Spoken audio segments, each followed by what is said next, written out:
In this video, I'm gonna teach you how to play Guitar Hero 3 with a controller. It's a very easy process, so make sure to follow along. If you don't have access to the guitar controller, or you simply prefer to use a standard controller, I'm gonna teach you how to set it up so you can use it within Guitar Hero 3. This should work for most controllers. In this video, I chose to use the Xbox 360 controller as an example. But like I mentioned, any controller will work as long as you let a specific program run in the background while you play with the controller connected, you will be good to go. So of course, make sure that the controller is properly connected to your PC, either through a cable or wirelessly, whichever option you prefer. And once the controller has been connected to your PC, you will be able to use it. So you will have to use this program called X360CE.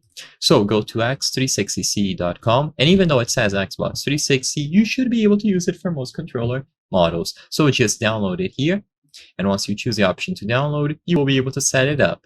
So basically, you will be recording all of your movements. Usually there should be a template, but for example, if you go over to the trigger, you just have to press the respective button and it will be recorded. You do the same thing for the bumper, so you press it and then the button will be recorded, and then you just repeat everything. Usually the icon will light up indicating which button you need to press, and you will be good to go.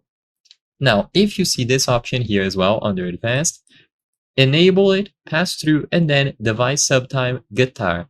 This will ensure that it gets recognized properly inside of Guitar Hero 3 or any other game that uses this sort of input. So as long as you choose guitar and you record every single button in action, let this program on the background, you will be good to go to play it.